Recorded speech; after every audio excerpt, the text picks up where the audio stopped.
नामावली का जब गान करते हैं तो शिल्पिल्ले बाई का स्मरण आता है उसमें। सुत बिस दियो पूज शिल्पिल्ले भक्ति रशीली पाई। देखो कितना विश्वास होता है भक्त को, कैसा वो श्रद्धावान होता है।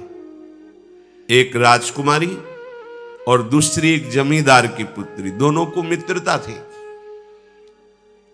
एक दिन राजा के यहां भगवत प्रेमी महात्मा आए। वो संत सेवी राजा थे। महात्मा जन आते रहते थे और महात्माओं का कार्य ही होता है निरंतर अपने प्रभु की सेवा और सुमिरन में मगन रहना। सेवा सुमिरन ये बहुत बड़ी सामर्थ्य है। अगर हम हर समय सेवा और सुमिरन में रहें तो कभी कोई माया प्रपंच हमें परास्त नहीं कर सकता। जहां हम सेवा सुमिरन से अलग हुए वहीं माया का प्रभाव पड़ता है। भगवान का शालिग्राम स्वरूप उनके पास था। खूब भाव से सेवा कर रहे थे और नवीन अवस्था की कोमल हृदय वाली ये दोनों सखियां देख रही थी। इनके मन में आया ऐसे हम भी ठाकुर सेवा करेंगे। देखने से सुनने से हमारे हृदय में प्रभाव पड़ता है। गंदी बातें देखेंगे, गंदी बातें सुनेंगे, उसी का चिंतन होगा, हृदय गंदे आचरणों की प्रेरणा वाला बन जाएगा। अगर हम भागवतिक बातें सुनेंगे, भागवतिक दर्शन करेंगे तो भागवतिक चिंतन होगा, हृदय भागवतिक प्रेरणा वाला बन जाएगा। कई दिन संत भगवान रुके, रोज सेवा कीर्तन कथा, सरल हृदया। उन दोनों सखियों में बात आई कि चल करके संत भगवान से कहते हमको भी ठाकुर जी दीजिए। दोनों ने चरण पकड़कर प्रार्थना की, गुरुदेव हमारे हृदय में भी इच्छा हो रही कि हमें ठाकुर सेवा मिले। अब दोनों बच्चे ही थे। संत भगवान ने विचार किया सेवा पद्धति में बहुत सावधानी की आवश्यकता होती है। अभी ये बच्चे हैं, कहीं सेवा अपराध न बन जाए। सेवा अपराध भी होता है। उपासना में चलने वाले उपासक को सेवापराध और उपसेवापराध 32 ये 64, इन पर सावधान रहना चाहिए। ये गलती नहीं होनी चाहिए। जैसे आप ठाकुर सेवक हैं, अपने घर में सेवा विराजमान किए हुए हैं। अब जैसे आपको ठाकुर जी के दर्शन के लिए जाना है, जहां तक ठाकुर जी के दर्शन करने के लिए जाना है, हो सके तो पादुका न पहने, नंगे पैर दर्शन करने जाए। यदि आप में ऐसी सामर्थ्य नहीं है किसी कारण से, तो सीढ़ियों में पादुका नहीं पहनना चाहिए। जहां से मंदिर की सीढ़ियां हैं, पादुका उतार कर माथा रखकर सीढ़ी में फिर चढ़ना चाहिए। खड़ाओं या पादुका पहन करके श्री विग्रह के दर्शन करने के लिए जाने में फिर अपराध लगता है। अरे अपने मालिक के दर्शन करने जा रहे हैं, स्वामी के दर्शन करने जा रहे हैं, प्रभु के दर्शन करने जा रहे हैं, तो अपनी कुटिया से और मंदिर तक नंगे पैर जाना चाहिए। ये भावना रखनी चाहिए। भरत जी जा रहे हैं प्रभु के दर्शन करने के लिए, अयोध्या से पैदल ही चले थे, तो सुकुमार चरणारविंद तो बड़े बड़े फफोके छाले पड़ गए थे। वशिष्ठ जी ने देखा, सबने मिलकर भरत जी से कहा पालकी पे बैठ जाइए। तो उनका हाँ, मेरे प्रभु यहां नंगे पैर चले हैं और मैं पालकी पे बैठ जाऊं? उचित तो यह है कि अपने प्रभु के दर्शन के लिए मैं जा रहा हूं, तो जहां जहां प्रभु के चरण पड़े वहां मेरा शीश पड़े, अर्थात सिर भर जाऊं। उचित असमोरा सबते सेवक धर्म कठोरा। यहां मैं सर के बल चल के जाऊं पर असमर्थ हूं। तो आप कह रहे हैं पैर में छाले पड़ गए, आप सवारी में बैठ जाइए। ऐसा नहीं हो सकता।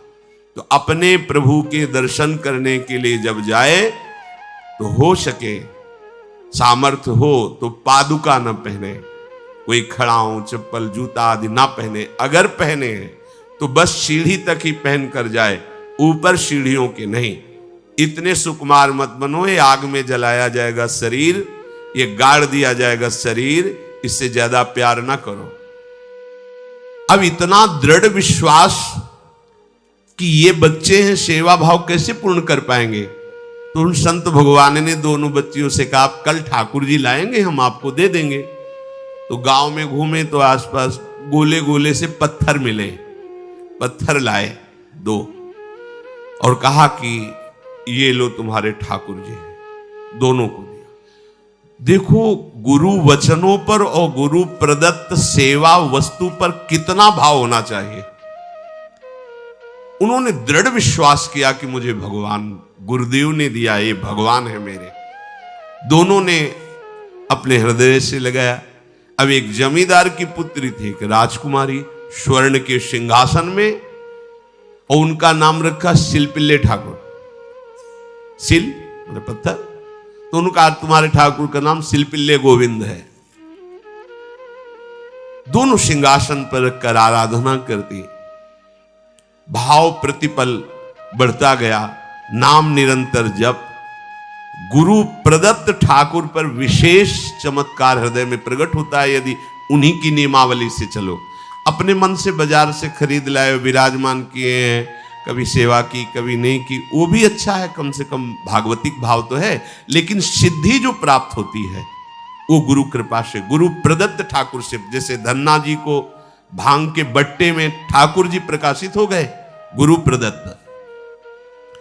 अब ये सखियां जब बड़ी हुई तो इनके ब्याह की बात थी। तो जो राजकुमारी थी उनका राजकुमार से किसी से ब्याह तय हुआ, ब्याह हो गया। अपने माता पिता से जब विदाई ली तो अपने ठाकुर जी को जो सिंहासन में थे, सिंहासन से एक सुंदर पेटी में से और गोद में रखकर, और अंदर ही अंदर जल रही है कि प्रभु मैंने प्रीतम आपको माना है, संसार के व्यवहार में ये प्रीतम बना हुआ है, पर प्रभु हमारे प्रीतम 2 नहीं हो सकते, हमने हृदय से आपको माना। इसी विचार में वो बड़ी उदास है। पहले पालकियों में ऐसा राज सैनिक चल रहे हैं, पालकियों में वो बहू जा रही है और राजकुमार घोड़े पर। राजकुमार बार बार पालकी के समीप जाता, दर्शन करने की इच्छा होती है ना, तो उदास देखता, मन में बड़ी गिलानी हुई। उसने कहा, एक नदी थी, उसने कहा यहां हम थोड़ी देर विश्राम करना चाहते हैं, राजकुमारी की पालकी रखी जाए और सैनिक दूर खड़े हो। तो राजकुमार वैसे ही आज्ञा हुई। तू बात करना चाहते हैं, पर वो ना देखती है और ना बात करती है, और इतना सुंदर रूप, क्योंकि ब्रह्मचारिणी और भगवत आराधना। अब उसके हृदय में जलन हुई कि ऐसा क्या है जो हमसे बात नहीं कर रही। बस बार बार ऐसे पिटारी खोल के ऐसे ठाकुर जी को देखती। नाम जप और सेवा के प्रभाव से वो सिल नहीं रह गया था, वहां उसको सांवरे श्याम सुंदर की झांकी मिलती थी। जब अपने शिलपिल्ले ठाकुर जी को देखती तो ललित त्रिभंगी श्री लाल जो महाराज श्याम सुंदर दिखाए, अत्यंत आसक्ति। गुरु प्रदत्त किसी भी शब्द में, किसी भी वस्तु में दिव्यता होती है, बस हमारी भावना होनी चाहिए। अरे बोले ये हम नहीं दे सकते, ये गुरु प्रदत्त है, नहीं हम प्राण दे सकते हैं, लेकिन ये नहीं। जिसका गुरु वचन पर, गुरु प्रदत्त वस्तु पर, गुरु प्रदत्त ठाकुर पर दृढ़ निष्ठा हो गई, वही सिद्ध हो जाता है। अब उसने समझ लिया कि पिटारी में जो कुछ है यही हमारे और राजकुमारी के बीच में बाधा है। 2-4 दासियों को बुलाया और कहा इनको बातों में उलझाओ, पिटारी पीछे हमें दो। और प्रवीण दासियां उनको विनोद भाषा में, हंसी मजाक में बात, लेकिन वो उदासीन। धीरे से गोद में पेटी थी, ले ली, हम लिए हुए हैं, आप बातचीत में सारा, और पेटी उनको दे दी। राजकुमार ने राजकुमारी से कहा यही पेटी तो हमारे आपके बीच में बात, फेंक दी नदी में। अब तो जो उसके हृदय में पीड़ा हुई, भारी व्याकुलता। अब राजकुमार है, सैनिकों के साथ तुरंत पालकी उठवाई, महल ले गया। पर वो आसक्त है, इतनी सुंदर राजकुमारी, क्योंकि भागवतिक तेज से संपन्न में आकर्षण होता है। राजकुमारी ने कहा, यदि हमारे ठाकुर नहीं तो मैं नहीं। आज से अन्न जल त्याग, प्राण त्याग दूंगी। अगर हमारे ठाकुर जी हमारे समीप नहीं तो आज से अब एक बूंद पा। कैसे पिए? अपने ठाकुर को भोग लगा के पाला है और ठाकुर जी फेंक दिए गए। भारी व्याकुलता, जैसे मीरा जी कहते, दृश्य बिन दुख न लागे नहीं। ना रात में नींद है, न दिन में अन्न जल है, व्याकुलता। अब भयभीत हो गया राजकुमार। पूरा महल इस विषाद से हो गया कि अगर नवीन राजकुमारी प्राण त्याग देती है तो क्या होगा लोक समाज में, कि अभी नवीन राजकुमारी गई, ये लोग ऐसे निर्दयी हैं कि ऐसा व्यवहार किया कि उसने प्राण त्याग दिया। राजकुमार घुटने में आ गया। घुटने टेक कर राजकुमारी से कहा, मैं तुम्हें दुखी नहीं करना चाहता, पर मैं तुमको छोड़ भी नहीं सकता। अब हमें आप वो उपाय बताओ जिससे आप मुस्कुरा दो, आप प्रसन्न हो जाओ। तो उनका, हम अपने ठाकुर के बिना जीवित नहीं रह सकती। यदि आप हमें जीवित देखना चाहते तो हमारे ठाकुर जी ला के दो। ठाकुर जी को नदी में फेंक दिया था। पारिवारिक जनों के साथ राजकुमार उस नदी के तट पर गए और राजकुमारी से कहा, तुम्हें इतना प्रेम ठाकुर जी से, तो तुमसे ठाकुर जी कितना प्रेम करते हैं? अगर तुमसे ठाकुर जी प्रेम करते हैं तो मुझे प्रमाणित कर दो, तो मैं जीवन भर तुम्हारी आज्ञा में रहूंगा। अच्छा, तो तुम ये देखना चाहते हो कि ठाकुर जी हमसे कितना प्रेम करते हैं? हाथ फैलाया और आर्त भाव से पुकारा कि गोविंद, अब आपके बिना मैंने जीवित नहीं रहना। अंदर से जेव ही प्रार्थना की तो जल से सिंहासन सहित शिल्पिल्ले भगवान जैसे कोई वायु के प्रवाह में आ रहा हो, ऐसे आए और छाती से चिपक गए। पूरा परिवार, राजकुमार ये देख रहा था। हृदय से ठाकुर जी जीवन भर के लिए दासत्व स्वीकार कर लिया और कहा, जैसी आप आज्ञा करोगे। जैसे मीरा जी, जब राणा जी से ब्याह हुआ तो प्रथम मिलन की रात में मीरा जी ने कहा, सावधान, तुम हमारे पति नहीं हो, मेरा सुहाग गिरधर से है, श्याम सुंदर ही मेरे पति हैं। व्यवहार में तुम पति बने हो।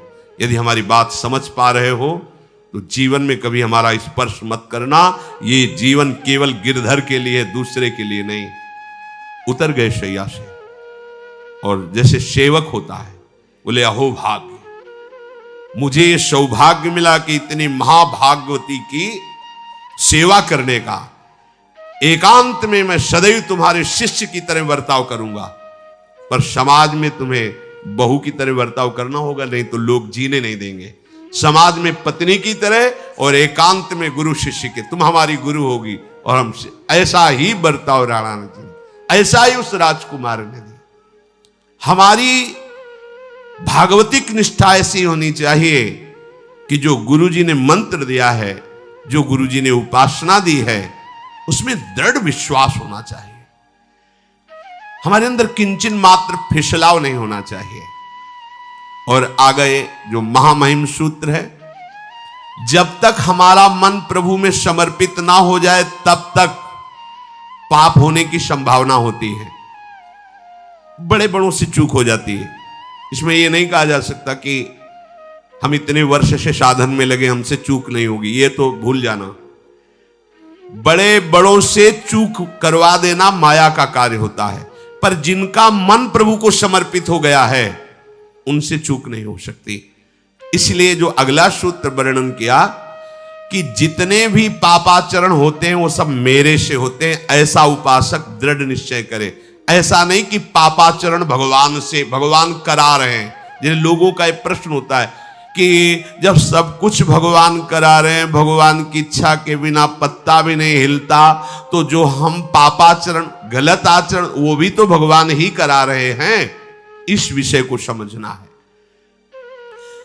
आज के समाज का जो मानसिक स्तर है, जब हम त्याग की बात करते हैं कि गंदे आचरण नहीं करने चाहिए, तो जो समझाया जाता है और जो समझ है आज की आधुनिक, वो ये समझ है कुछ ऐसे जनों ने यह निर्धारित भी किया है कि बहुत भोग कर लेने पर फिर समाधि की प्राप्ति होती है।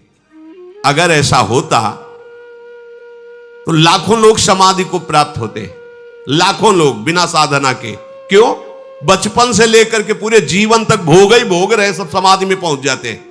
प्रायः सबके दिमाग में बात बैठी है कि अगर हम भोग ले तो हम मन को समझा सकते हैं, लेकिन आप बात अनुभव की समझ लीजिए कि आप भोगने के लिए जो ही गए तो मन के गुलाम बन करके गया, वो कभी तुम्हें मुक्त होने का अवसर नहीं देगा। और आज तक किसी ने भी ऐसा नहीं कहा भोग भोगने के बाद कि आज के बाद मैं प्रण करता हूं, मैंने जान लिया कि इसमें सुख नहीं है, आज के बाद कभी भोग नहीं भोगूंगा। कभी किसी ने नहीं कहा। सबको इस दलदल में गिरने के बाद सदगुरु या भगवान ने ही निकाला है, स्वयं आज तक कोई निकल नहीं पाया, कोई नहीं निकल पाया। ये ऐसा दलदल है। पर लोगों की भ्रांति रहती है कि ये जो मेरा मन जिन भोगों के लिए लालायित हो रहा है, उन भोगों को खूब भोगूं, फिर बाद में अनुभव जब हो जाएगा तब हम इनका त्याग करके फिर भजन मार्ग में चलेंगे। जो भजन मार्ग में चलते हैं उनके मन में भी लगा रहता है कि अगर एक बार भोग लूं तो मन को समझा तो सकता हूं। यह है आधुनिक सोच, यह है हमारे मानसिक सोच का स्तर। सब लोग देख लीजिए।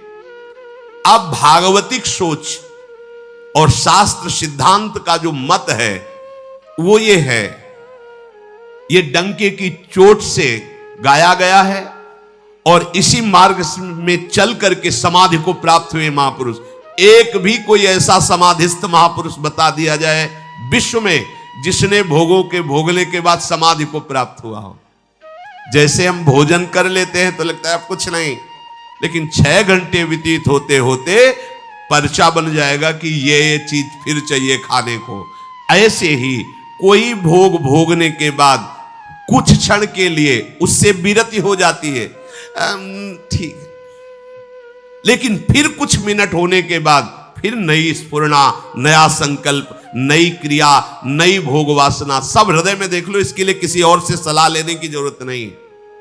इसलिए ये जो संतों का मत है, शास्त्र का मत है कि भोगों के भोगने से भोग वासना दृढ़ होती है, कामना बढ़ती है, ना कि शांति मिलती है। लेकिन आधुनिकता में भोगों को भोगने से शांति मिलती है, ऐसी धारणा बनी हुई है और ये गलत है। और ये इतनी गलत हो जाती है कि हम हत्या करने लगते हैं, हिंसा करने लगते हैं, पूज्य जनों के साथ दुर्व्यवहार करने लगते हैं।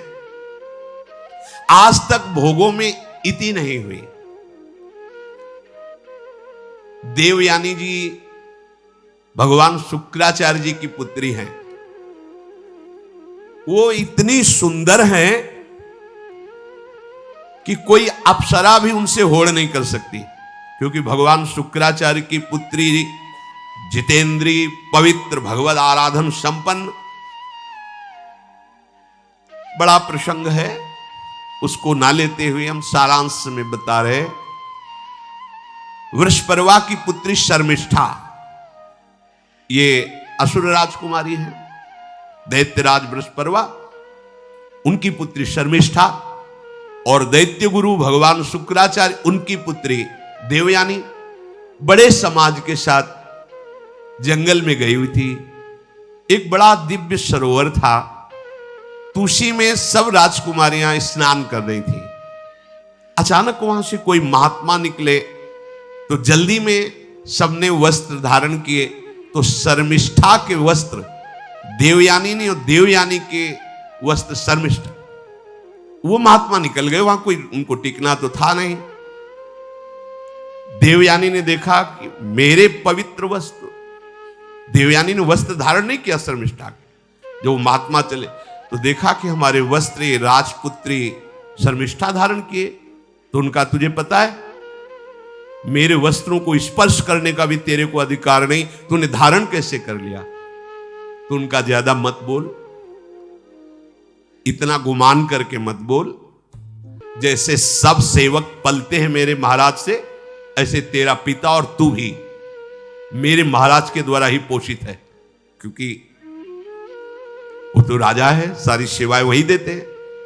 ऐसा नहीं बोलना चाहिए, क्योंकि गुरु पुत्री है, आचार्य पुत्री है और सम्माननीय है, पर ऐसा वो बोल गई शर्मिष्ठा।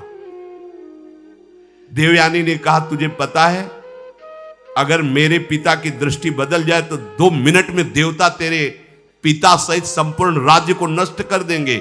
मेरे पिताजी के भय से ही देवता आक्रमण नहीं कर। शुक्राचार्य मंत्रवेत्ता है। ज्यादा बात बढ़ गई तो राजकुमारी का शासन चलता है।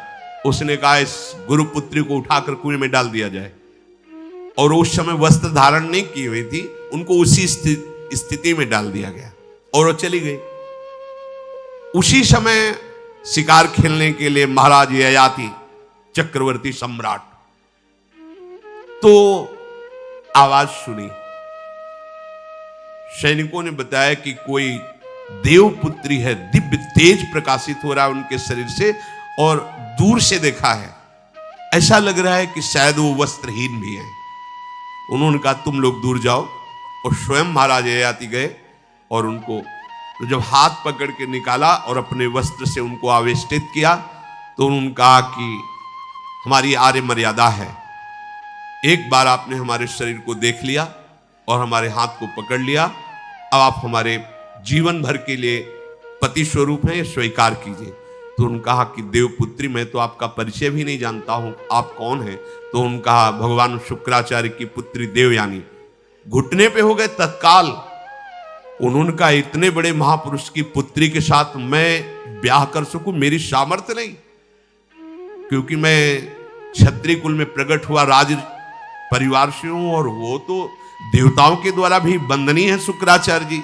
तो उनका आप निश्चिंत रहो, ये विषय मैं संभालूंगी, पर आप मेरे पति हैं, ये स्वीकार कीजिए। बोले यदि शुक्राचार्य जी इस पर राजी हैं तो हम ये बात स्वीकार करते हैं। शुक्राचार्य जी विलंब होने के कारण व्याकुल ही थे। देवयानी जी ययाति जी को लेके गई। बड़ा प्रसंग है, पर उन्होंने कहा जब आप राजी हैं तो हम राजी हैं। शुक्राचार्य जी राजी हुए और वृषपर्वा को सूचना दिया कि मैं तुम्हारे राज्य को त्याग कर जा रहा हूं। वो तो तत्काल आकर चरणों में गिरे, महाराज आपके बिना मेरा अस्तित्व क्या है, आप कैसे राजी हो सकते हो? बोले मेरी पुत्री को दिगंबर करके कुएं में डाल दिया गया, मैं इस अपराध से बिल्कुल तुम्हें माफ नहीं कर सकता। बोले कोई उपाय? तो बोले देवयानी बोले। तो देवयानी ने कहा तुम्हारी पुत्री हमारी दासी होकर चले तो मैं तुम्हें क्षमा कर दूंगी। बोले बिल्कुल ठीक, तथास्तु। पूरे राज्य की रक्षा के लिए राजकुमारी शर्मिष्ठा को देवयानी की दासी भाव में अब महाराज ययाति के महल पे पहुंचे। देवयानी ने कहा कि ये जो दासी भाव में आई हुई हैं ये सर्वांग सुंदरी हैं, और आपका कभी मन उधर चलना भी नहीं चाहिए, अगर चलेगा तो आप हमारे दंड के पात्र बन जाएंगे। स्वीकार कर लिया और बहुत दूर उनके लिए महल का निर्माण करवाया, और वो सेवा में आती है। कुछ समय के बाद जब देवयानी जी के पुत्र हुए तो वन विहार के लिए अपने पुत्रों को लेकर चली, तो उधर शर्मिष्ठा के 2 पुत्र हो चुके थे, इनको पता भी नहीं था, और वो दौड़ कर आए, ययाति को पिताश्री कह करके आलिंगन किया। छोटे छोटे बच्चे। देवयानी ने कहा कि हमने कहा था तुम्हें देखना भी नहीं है, और ये किसके पुत्र हैं? शर्मिष्ठा मुस्कुरा रही थी। देवयानी ने कहा अब तुम्हें दंड देंगी ही देंगी, और चली गई भगवान शुक्राचार्य जी के पास। ययाति भयभीत होकर के गए और शुक्राचार्य से प्रार्थना करे क्षमा कीजिए मुझसे गलती हो गई। और शर्मिष्ठा से ऐसे नहीं मिले। शर्मिष्ठा ने कहा था कि आप जानते हैं कि मैं दासी नहीं हूं, मैं राजकुमारी हूं, ईर्ष्यावश दासी बना करके लाई गई हूं, और मेरी सखी के पति हो इसलिए आप मेरे भी पति हो, मेरा अधिकार है आपसे संतान उत्पन्न करने का, शास्त्रीय सिद्धांत है। शुक्राचार्य जी ने कहा कि जो देवयानी कहेंगी वही हम मानेंगे, क्योंकि मेरी पुत्री है। क्या चाहती हो? तो बोले पुरुषत्व से इनको हीन कर दो। गुस्सा में आके शुक्राचार्य जी ने कहा तथास्तु। उसी समय महाराज ययाति पुरुषत्व से हीन हो गए और वृद्धावस्था छा गई शरीर में। अब ययाति ने कहा अब सुखी रहोगी तुम। अब देवयानी को भी होश आया कि ये तो क्या हमने अपना ही सर्वनाश कर लिया। कहा पिताजी अब इसका सुधार कैसे होगा? तो बोले जो पुत्र अपनी यौवन अवस्था दे देगा वही यौवन अवस्था इनके ऊपर आ जाएगी, वृद्धावस्था उसके पास चली जाएगी। महाराज ययाति ने अपने बड़े पुत्र यदु जी से कहा, तो उन्होंने कहा इसका प्रयोग कहां होगा? मां के साथ कदापि नहीं। मेरी यौवन अवस्था का प्रयोग मेरी मां के साथ कदापि नहीं, क्योंकि वो बड़े ज्ञानी महात्मा, इन्हीं के वंश में भगवान श्री कृष्ण का प्रादुर्भाव हुआ, इसलिए यदुवंशी कहेंगे। सबसे छोटे, शायद उनका नाम पुरु ऐसा कुछ, उन्होंने कहा यह जीवन पिता का दिया हुआ है, इस पर पूरा अधिकार है, आप स्वीकार कीजिए। तत्काल वो वृद्ध हो गए, वो जवान हो गए। कई हजार वर्ष तक उन्होंने अपने पुत्र की आयु का विषयों में सेवन किया। फिर उनके मन में एक दिन बहुत घृणा हुई, धिक्कार है मेरे जीवन को और धिक्कार है इस भोगा शक्ति को। अपनी आयु तो गंवा ही दी, अपने पुत्र की भी आयु गंवा दी, फिर भी वैसे ही भोग वासना। तो उन्होंने सबको शिक्षा देने के लिए बात कही, यत् पृथिव्यां व्रीहि यवं हिरण्यं पशवः स्त्रियः न दुह्यन्ति मनः प्रीतिं पुंसः कामः तस्यते न जातु कामः कामानाम् उपभोगेन साम्यति हविषा कृष्णवर्तमेव भूय एवाभिवर्धते यदा न कुरुते भावं सर्वभूतेष्वमङ्गलं समदृष्टेस्तदा पुंसः सर्वा सुखमया दिशा या दुस्त्यजा दुर्मति भीर्जीर्यतो या न जीर्यते ताम तृष्णा दुख निवहाम शर्म कामो द्रुतम त्यजेत। जिसका हृदय काम से व्याकुल हो गया है उसको त्रिभुवन की सारी सुंदरी स्त्रियां दे दी जाएं, जौ धान स्वर्ण पशु सब वैभव, तो भी वो कभी तृप्त नहीं हो सकता। ये महाराज ययाति का अनुभव। त्रिभुवन की विषय भोग भोगने से भोग वासना शांत नहीं होती, वरम और प्रबल हो जाती है। जैसे घी की आहुति डालने पर आग भड़क उठती है, वैसे ही भोगों को भोगते ही रहने पर भोग वासनाएं प्रबल रूप धारण कर लेती है और वो इतना कमजोर हो जाता है कि सोचता है मैं इसके बिना जी नहीं सकता। जब मनुष्य किसी भी प्राणी से राग कर बैठता है तो उसके हृदय की सामर्थ्य नष्ट हो जाती है। किसी भी, देखो ना, छोटे छोटे नशाओं में इतना हम आसक्त हो जाते हैं, अब हम इसके बिना जी नहीं सकते। किसी भी वस्तु का जब हम भोग करते इसके बिना जी नहीं सकते। इसलिए सबको संदेश महाराज ययाति देते हैं, यदि तुम अपनी कामना को शांत करने वाले, रोकने वाले बन गए तो दसों दिशाएं तुम्हारे लिए सुखमयी हो जाएंगी। विषयी पुरुष को तृष्णा रात दिन जलाती रहती है, बहुत भोग भोगने पर भी वो कभी शांति या तृप्ति प्राप्त नहीं कर पाता।